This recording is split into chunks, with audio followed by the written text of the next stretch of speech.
दोस्तों, मरने के बाद इंसान कहाँ जाता है, स्वर्ग में या नरक में? और अगर नरक में जाता है तो उसके साथ क्या क्या किया जाता है, ये आपको पता है?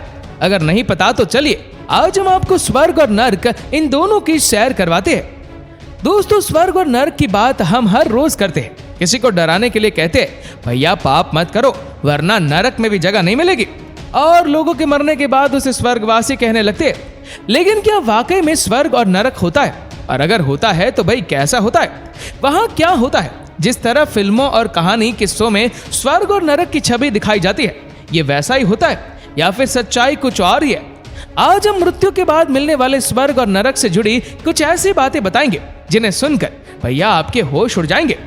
दोस्तों, बचपन से ही सुनते आ रहे कि हमारे मानव जीवन द्वारा किए गए कर्मों के आधार पर ही हमें स्वर्ग और नरक की प्राप्ति होती है। और सिर्फ बड़े बुजुर्ग नहीं बल्कि हिंदू धर्म की सबसे पवित्र किताब भगवत गीता में भी ये साफ साफ बताया गया है कि आपके कर्म ही यह तय करते हैं कि आपको स्वर्ग की प्राप्ति होगी या फिर नरक की। पर यहाँ सबसे बड़ा सवाल भाई ये खड़ा होता है कि आखिर स्वर्ग और नरक होता क्या है? तो दोस्तों, दुनिया के लगभग सभी धर्मों में स्वर्ग और नरक का जिक्र देखने को मिलता है। जैसे कि स्वर्ग को एक ऐसी जगह के तौर पर बताया जाता है जहां मरने के बाद पुण्यात्मा रहती है। वो आत्माएं जिन्होंने अपने जीवन में अच्छे काम किए, अच्छे कर्म किए, लोगों का भला किया है, किसी को कभी भी कष्ट नहीं पहुंचाया है। इस तरह की आत्माएं स्वर्ग में आराम से अप्सराओं और देवताओं के साथ रहती है। और जब बात नरक की आती है तो इसे एक ऐसे स्थान के तौर पर बताया जाता है जहां पर बुरी आत्माएं रहती है। वो आत्माएं जिन्होंने अपने पूरे जीवन में बुरे कर्म किए होते, अपने कर्मों से लोगों को परेशान किया होता है और उन्हें दुख पहुंचाया होता है, लोगों के साथ छल कपट और पाप किया होता है। इस तरह के लोगों की जो मृत्यु होती है तो उन्हें नरक की प्राप्ति होती है और वहां पर उनकी आत्मा बहुत ही दुख तकलीफ झेलती है। साफ तौर पर कहा जाए तो मरने के बाद पापी आत्माओं को नरक में तड़पने के लिए और पुण्य आत्माओं को स्वर्ग में सुख भोगने के लिए भेज दिया जाता है।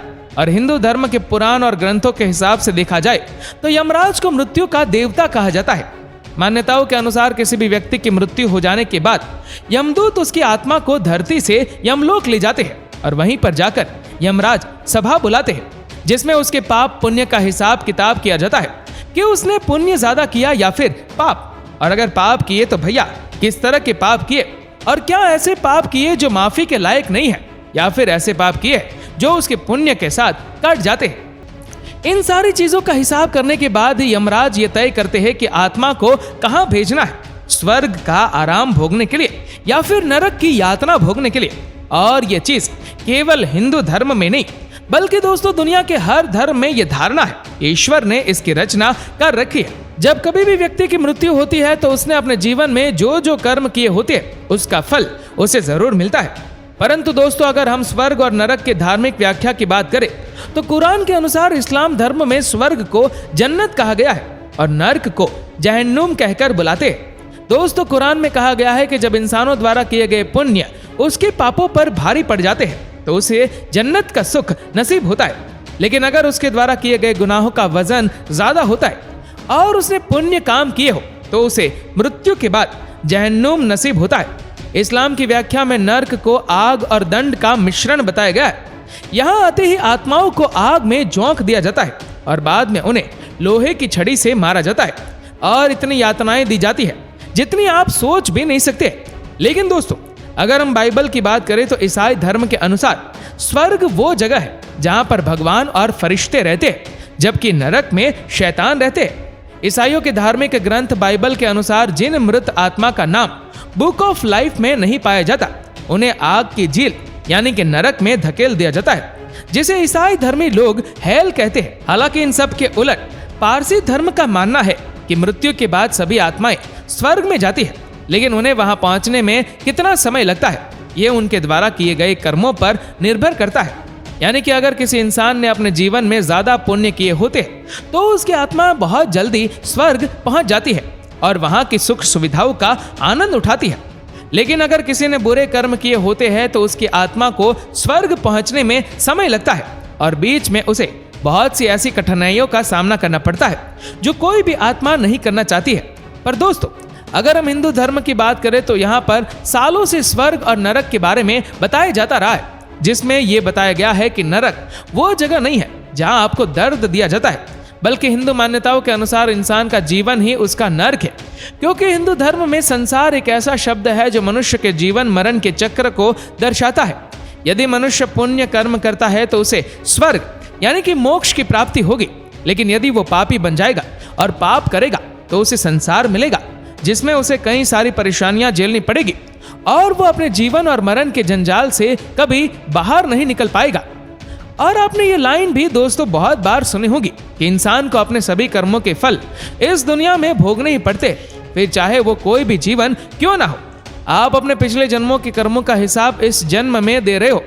इतना ही नहीं दोस्तों, गरुड़ पुराण में कुछ ऐसे लक्षणों के बारे में भी बताया गया है जिससे ये पता चलता है कि मनुष्य अपने पिछले जन्म में कैसा था और क्या वो नर्क गया था, या कह लीजिए कि वो जो जीवन जी रहा है वो उसका नर्क है, या फिर अब उसके सभी कर्मों का हिसाब किताब पूरा हो गया और इस जीवन के बाद उसे स्वर्ग की प्राप्ति होगी।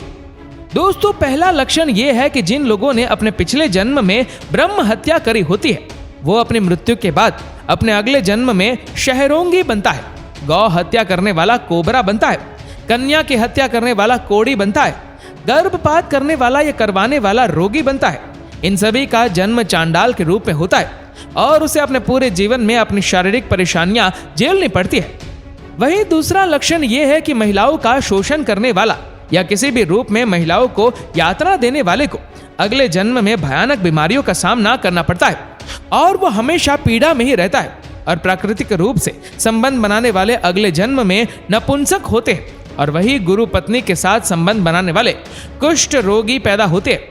गरुड़ पुराण में तीसरे लक्षण के बारे में बताया गया है कि मदिरा या फिर शराब पीने वाले के दांत काले होते हैं और जीभ के स्वाद के चलते ना खाने वाली चीजों को भी खा लेने वाला ब्राह्मण अगले जन्म में जलोदरी बनता है।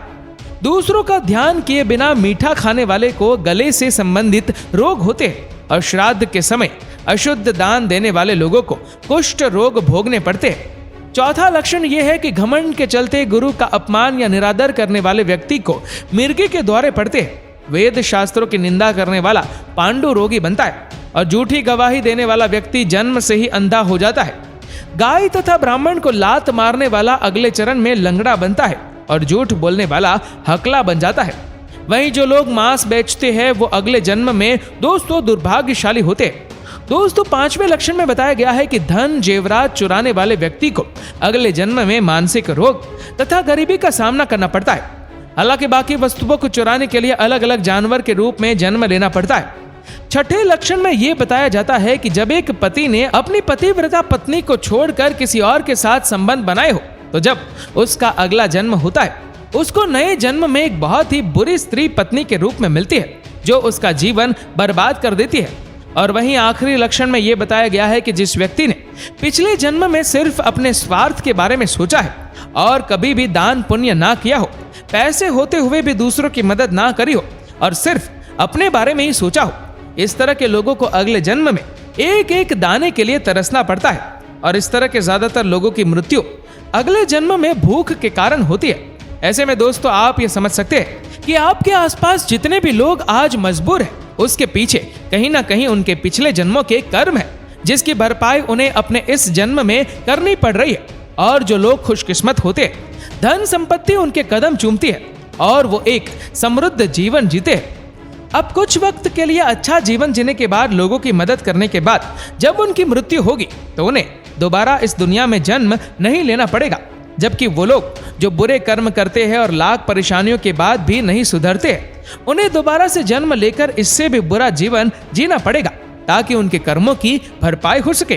तो दोस्तों, अब तो आपको समझ में आ ही गया होगा कि धर्म और जाति के हिसाब से स्वर्ग और नरक क्या होता है और किस तरह लोग उसे भोगते हैं। बाकी आपका इसके बारे में क्या कहना है, हमें नीचे कमेंट करके जरूर बताएगा। और अगर आपको वीडियो अच्छा लगा हो तो इस वीडियो को लाइक करेगा, शेयर करेगा ज्यादा से ज्यादा लोगों तक। और ऐसे ही और भी इंटरेस्टिंग वीडियोस को यूट्यूब पर देखने के लिए नीचे कमेंट सेक्शन में लिंक दी गई है, जिसके ऊपर क्लिक करके हमारे चैनल को आप सब्सक्राइब करें और बेल आइकन दबाएं ताकि हमारे हर लेटेस्ट वीडियो की अपडेट आपको मिलेगी सबसे पहले। धन्यवाद।